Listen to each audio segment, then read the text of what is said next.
Thanks to the flood of so-called workers' rights legislation and case law over the past generation, there are three words that are now music to the ears of every useless employee in the country: hostile work environment. A claim for a hostile work environment isn't hard to put together, but it can result in millions of dollars in damages, often enough to destroy an entire company.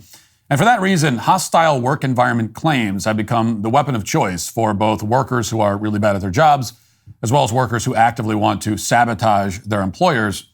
The underlying idea behind a hostile work environment claim is that instead of having to show any single concrete injury, plaintiffs can simply point to a series of minor incidents that occurred over time. And each of these incidents in isolation may mean absolutely nothing. It could be a harmless joke that causes no mental distress whatsoever. But in a hostile work environment claim, plaintiffs are allowed to add up all of those little incidents together and then make the case that offensive conduct in general was so pervasive in their workplace that they couldn't be expected to perform their jobs.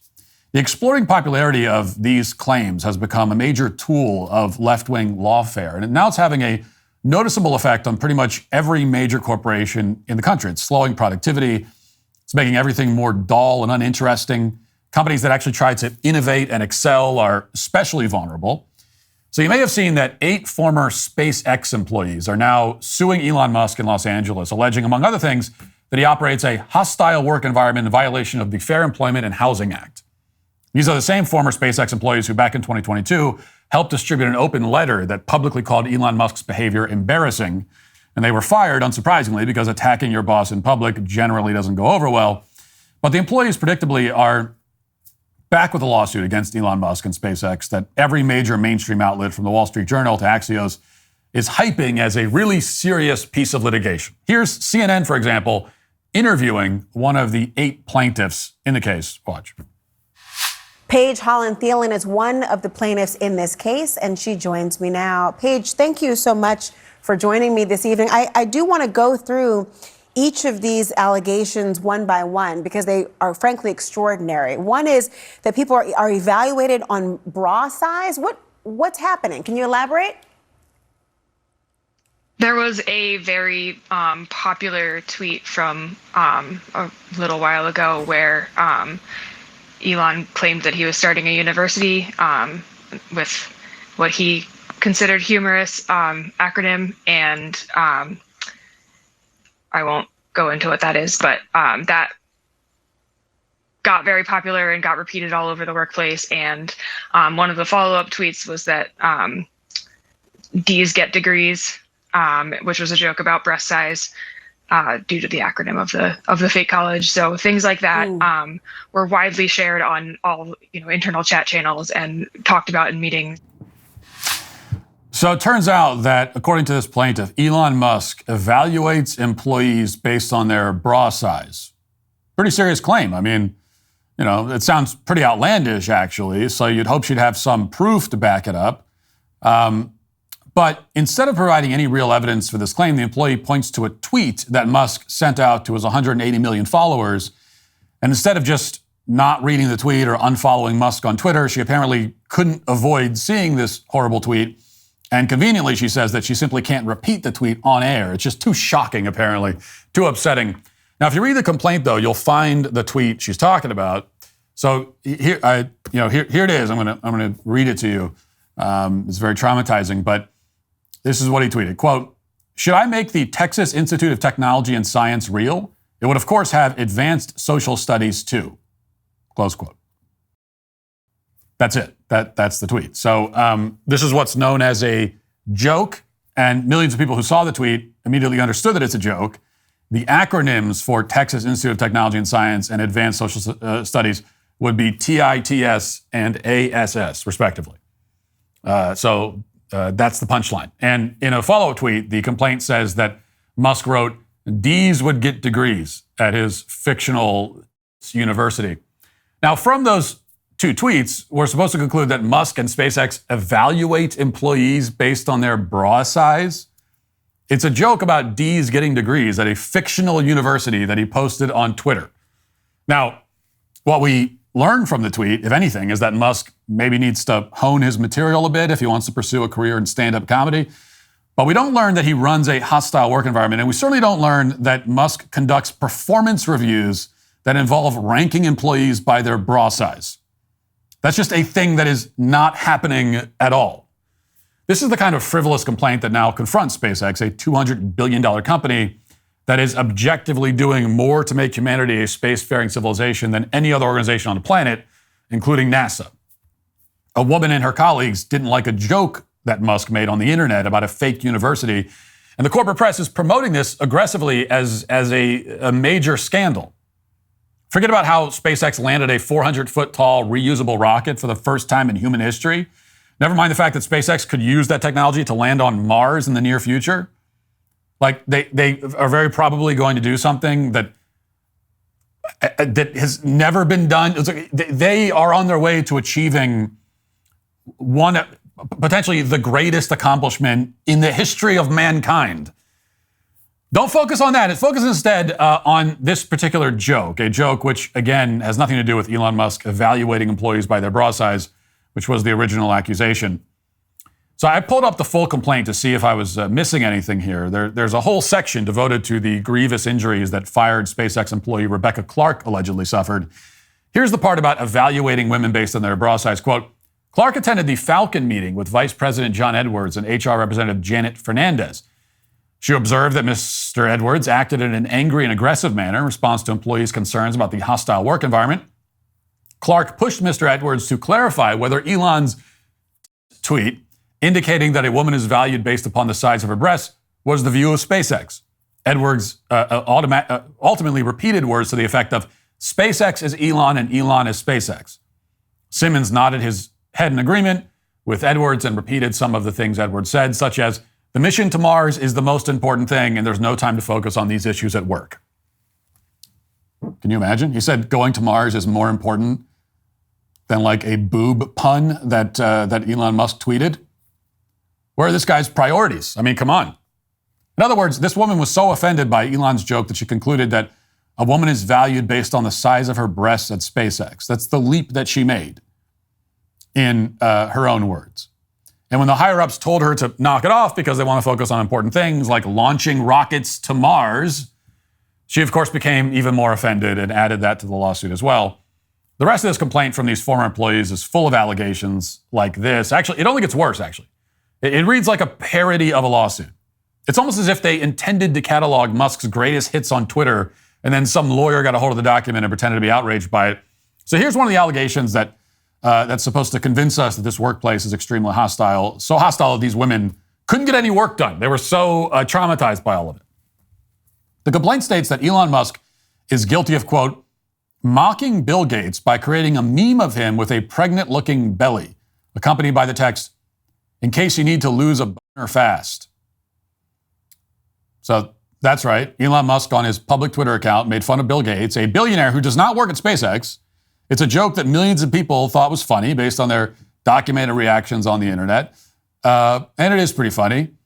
And this is supposedly evidence that Musk created a hostile work environment at SpaceX and presumably every other workplace on the planet where this tweet was ever viewed. In case you missed Musk's tweet, it's from April 2022. Here it is. So you can see it there. So that's Bill Gates on the left. If you need to know who's the emoji and who's Bill Gates, he's on the left. And on the right, it's an emoji that Apple rolled out to depict a pregnant man. So I'll explain the joke here just in case any former ex-SpaceX employees are watching, looking slack-jawed at your screens, wondering what could possibly be amusing about this meme.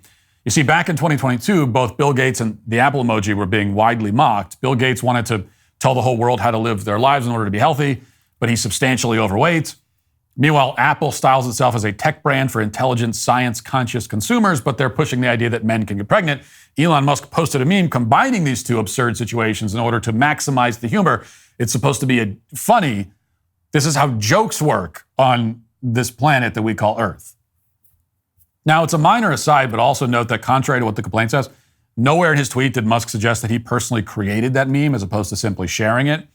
Nor is it clear why they're saying in the complaint that Gates' belly is pregnant-looking. I mean, isn't that offensive to pregnant-looking women employed by SpaceX? They're being compared to an overweight, unkempt photo of Bill Gates. That's an outrage. Maybe someone should sue these employees. By complaining about Bill Gates and the pregnant man emoji, they're clearly creating a hostile work environment for birthing folks. But that lawsuit won't happen, and it's not a great mystery as to why it won't happen. Musk committed the sin of permitting freedom of speech on the internet, so he's the target. It seems that everybody from the DOJ to disgruntled SpaceX employees now want to bring him down by any means necessary. What's more interesting about this case, though, is that it highlights the increased use of lawfare to enforce woke left-wing gender ideology. Gender ideology is so unscientific and so arbitrary that it can't withstand any form of scrutiny whatsoever. It certainly can't withstand mockery. Proponents of gender ideology understand that very well. So in order to ensure that this incoherent ideology survives, they know that it's vital to enact blasphemy laws, essentially. Parody and criticism aren't allowed. That's pretty much what they're doing here. Read further in the complaint, and that becomes very obvious. For instance, here's another allegation in the complaint. According to the complaint, he, quote, tweeted, "Pronouns suck." Now, the tweet could be more specific. In fact, pronouns don't suck. Pronouns didn't do anything wrong.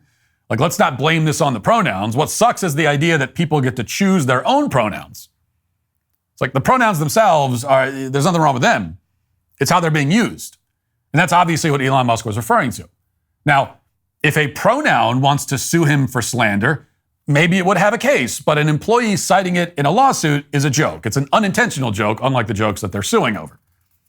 In fact, not only does this complaint seek to ban criticism or mockery of gender ideology, it also seeks to outlaw criticism or mockery of the tactics that these zealots are using to enforce their ideology. Quoting again from the complaint against Musk, quote, "In response to news about a sexual harassment charge against him, Musk posted, 'Finally, we get to use Elon Gate as a scandal name. It's kinda perfect.'" Now you can practically see these former SpaceX employees with their arms crossed in their lawyer's office, explaining how offended they were by all this. Not only was Musk making jokes that they didn't like, he was also mocking their attempts to slander him. How dare he? Indeed, Musk was even mocking some of their favorite buzzwords, and they can't stand that. That's why the lawsuit also faults Musk for posting this meme. This is another meme cited in a lawsuit. It reads, "Ladies, mansplaining is short for man explaining." You see, the joke is that he's mansplaining the definition of mansplaining. This apparently contributes to a hostile work environment somehow, which forces me to mansplain to the people filing the lawsuit that making fun of mansplaining does not make your work environment hostile. But the lawsuit doesn't stop there. It also faults Musk for thinking that Monty Python is funny. Quoting again, Musk posted a photo from Monty Python with the subtitle, "Biggest Dickus." Yes, he posted a photo from a Monty Python movie. That's not allowed anymore. Quoting The Life of Brian creates a hostile work environment. So this is obviously a demented lawsuit. It's a complete waste of time, and I'm not cherry picking here. The whole thing is this bad. For example, here are some allegations by former employee Claire Mallon. See if you can spot the problem here. Quote, "Mallon also faced gender discrimination at work. In her 2018 performance evaluation, her manager criticized her for being too coarse/straightforward. In her 2019 evaluation, Mallon was told to absorb feedback cheerfully. This was a double standard applied to Mallon because of her gender, as Miss Mallon never observed men criticized for being straightforward or for not taking feedback cheerfully enough. In other words, this woman received negative feedback, and she didn't personally see men being criticized in the same way. Therefore, it must never have happened, because obviously nothing ever happens at SpaceX unless Claire Mallon sees it herself. Now, you might point out that performance reviews are conducted privately, so Mallon couldn't possibly have any idea what anyone else has ever been told in their review. But if you say that, you're mansplaining, and now you have victimized poor Miss Mallon a second time. Another ex-employee, Paige Holland-Thielen, who we heard from earlier, makes the same non-argument. According to the complaint, Holland-Thielen, quote, expressed frustration about being routinely assigned rotations on the support or operations team within ground software instead of development roles. Lead Kyle Husford gave her the feedback that she was too aggressive. This was a double standard because of Holland-Thielen's gender. She never observed men being criticized for being too aggressive. Again, if she didn't see it, it didn't happen. That's the idea. No man has ever been criticized for aggressiveness. Did you know that? Doesn't happen. Never happens. Because this woman didn't see it. If a tree falls in the forest and Paige Holland-Thielen isn't there to hear it, did it make a sound? No, of course not. In fact, the tree doesn't even exist if Paige didn't see it. Now, I'll admit that I'm not a lawyer, nor am I up to date on the finer points of California labor laws, but After reading this complaint, I can make a few determinations with a fair degree of confidence. First of all, hostile work environment claims are completely out of control. The law that permits these kinds of claims obviously needs to be reworked or abolished. It's simply too easy to collect a bunch of jokes together and claim to be offended by them and then file a multi-million-dollar lawsuit, especially in a left-wing jurisdiction like Los Angeles. Humor is not illegal in this country. Criticizing pronouns and trans ideology is not illegal either. But through lawsuits like this, humor and other normal workplace interactions are effectively being outlawed. On its website, the Equal Opportunity Employment Commission explicitly states that offensive jokes can indeed constitute violations of the law. So whenever Biden's administration is out of office, some changes need to be made there because this has obviously gone too far. That's what why we've seen this form of lawfare repeatedly in recent years. Just a few years ago, or rather just a year ago, there was that lawsuit filed by a Fox producer, Abby Grossberg, against Tucker Carlson and Fox News. Grossberg's complaint was full of jokes that she heard in the office, which she claims that she found offensive.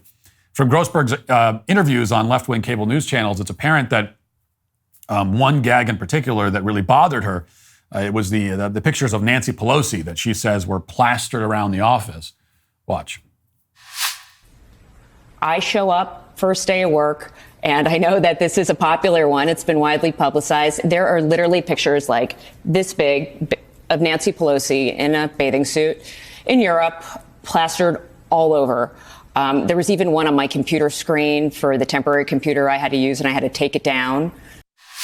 Now, the picture of Pelosi that she's mortally offended by happens to be all over the internet. In fact, it was broadcast on Tucker's show. Watch. America over this last 4th of July weekend and went up on a private beach in Italy, and we're going to go out tonight by singeing your retinas with a photograph of that event.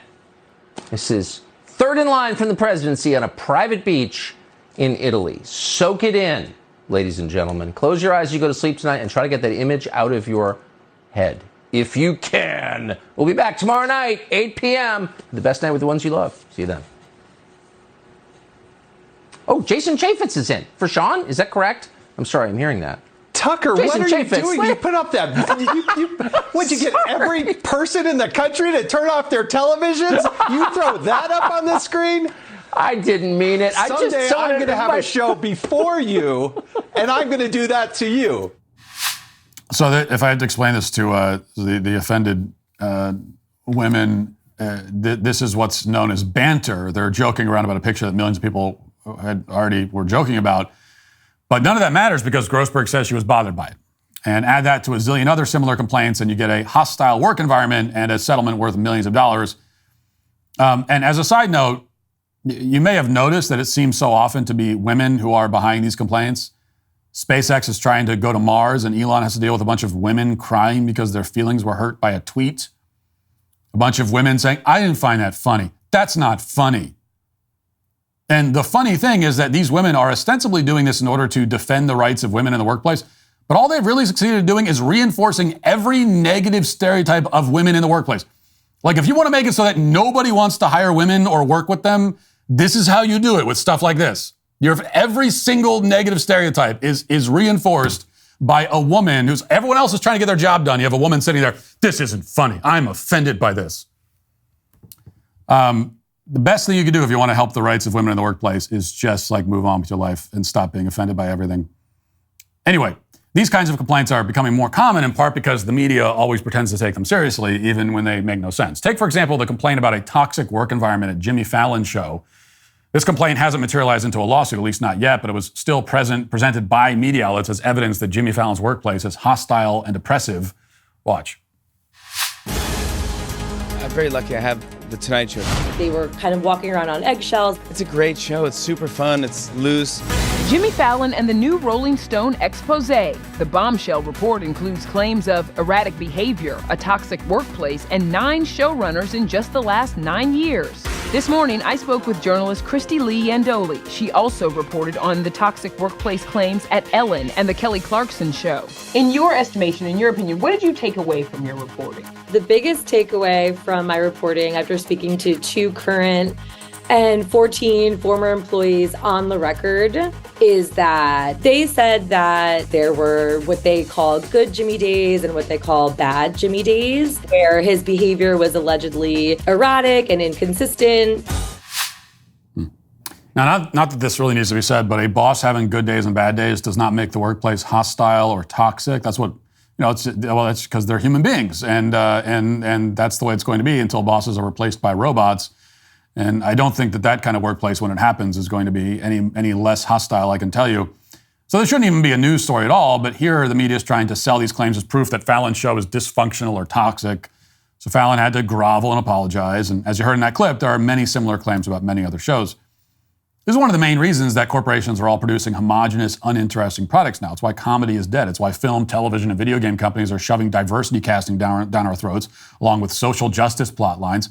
Any corporation that so much as makes a joke that a woman finds offensive could end up facing a multi-million-dollar lawsuit. The clear incentive is to be dull, unoriginal, and uninteresting. This is how destructive lawfare can be. It's not just about jailing your preferred presidential candidate. It's also a cancer on every other aspect of society. That's why this is happening all over the place, not just Fox or SpaceX. Ask Activision, Blizzard, or Amazon, or Tesla, or McDonald's, or Blue Origin, or Google, or any number of other companies that have allegedly hosted a toxic or hostile workplace.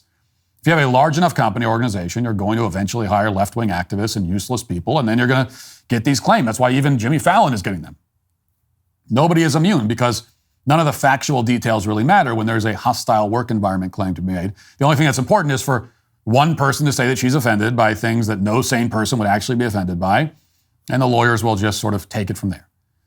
If you own a business, you should be doing everything you can to ensure you're not hiring employees who will end up trying this dishonest tactic against you. You have no other option, really. In the meantime, if we want more companies like SpaceX, companies that take risks, actually accomplish things, then the law needs to change. And this lawsuit, and every lawsuit like it, cannot be allowed to continue. Hey, YouTube, thanks for listening to the show. If you'd like access to my full show with no ads, you should go to dailywire.com and use promo code Walsh to get 2 months free on all annual plans. See you there.